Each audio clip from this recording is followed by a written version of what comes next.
सर्दियों का मौसम था।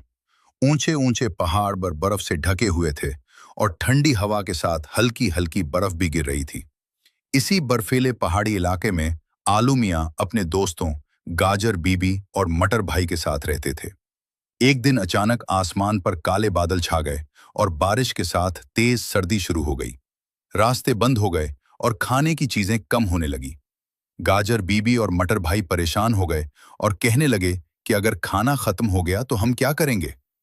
आलू मियां ने मुस्कुराकर कहा, घबराओ नहीं, मुश्किल वक्त में हिम्मत और मेहनत ही काम आती है। आओ हम सब मिलकर कुछ न कुछ जमा करते हैं। फिर गाजर बीबी जंगल से लकड़ियां जमा करने लगी, मटर भाई खुश्क पत्ते और टहनियां लाने लगे और आलू मियां पहाड़। थोड़ी देर की मेहनत के बाद सब दोस्त दोबारा मिले और उन्होंने लकड़ियों से आग जलाई।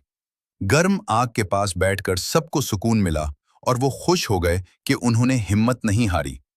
रात गुजरी और अगली सुबह सूरज की रोशनी बर्फीले पहाड़ों पर चमकने लगी।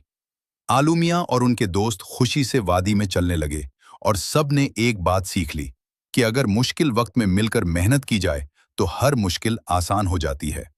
अगर आपको आलू मियां और उनके दोस्तों की ये कहानी पसंद आई हो तो वीडियो को लाइक करें, हमारे चैनल को सब्सक्राइब करें और बेल आइकन को दबाना न भूलें ताकि ऐसी मजीद दिलचस्प कहानियां आप तक पहुंचती